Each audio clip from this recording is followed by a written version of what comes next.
You might wonder why we have a copy of Tchaikovsky in front of us when we're about to talk about the piano playing of Erroll Garner.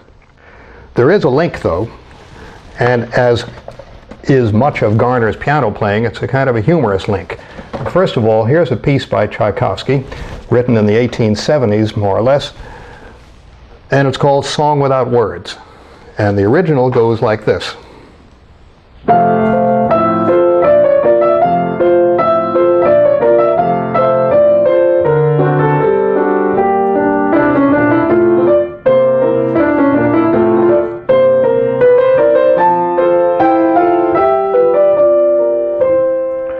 That is a pretty ditzy, sentimental melody to be trying to attract Erroll Garner with, but I think he would have seen the possibilities of it because he had a great penchant for taking unexpected material and making it swing.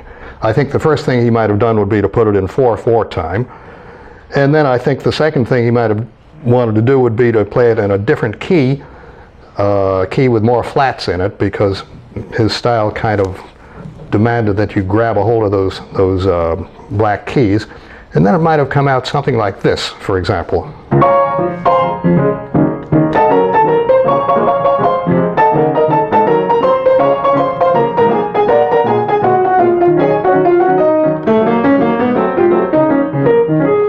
Okay, so what's he doing here?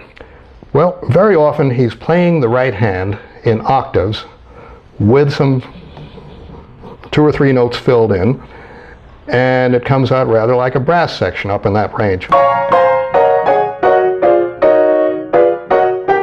This is a kind of a block chord playing, but it's in one hand, because Garner's most typical characteristic in rhythmic numbers like this is that he's strumming with the left hand in the manner of a guitar.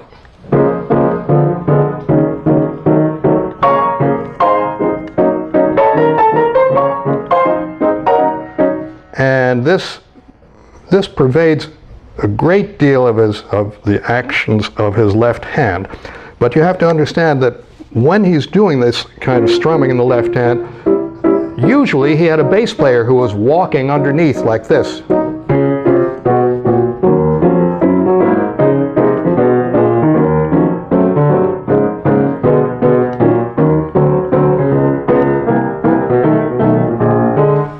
He also would play little introductory accents in the right hand strumming.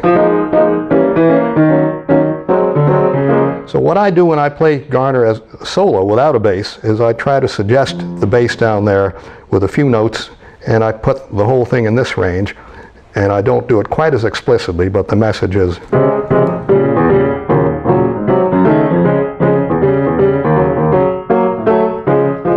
Now, remember we said that in the right hand he'd be liable to be playing in octaves or filled octaves. He also had a different way, and it was almost the way an arranger would assign a soloist to step up to the microphone and say, play a tenor sax chorus.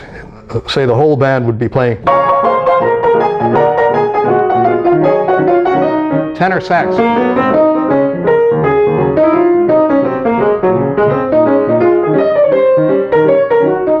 And then back to the big band sound after that.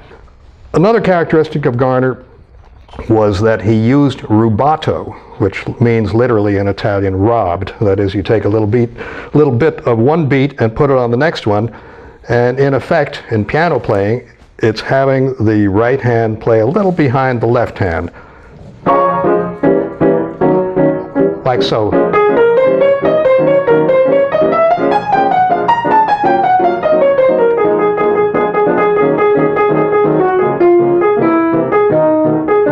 Garner would use that for a while, and then he'd suddenly break into exactly on the beat playing, and it was a very, very refreshing change.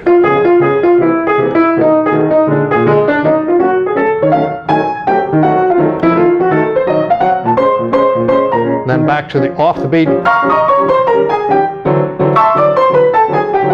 on. So those are the three things that I'd like to bring to your attention about Garner's playing. That and one other little trick that he often did. He slid from the black note to a white note in octaves. Sometimes his grace notes of this sort would even go, say, from an E flat through an E to an F. Not quite sure how he did that or how I do it, but that's the impression.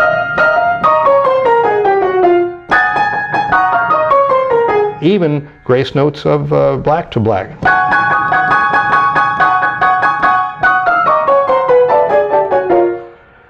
And put them all together, and this is what I think Garner might have done in his humorous way if he had been, if it had been suggested to him that there was a piece called Song Without Words by Tchaikovsky and that there was a possibility of swinging it, like so. He would start with one of his elaborate, deceptive introductions.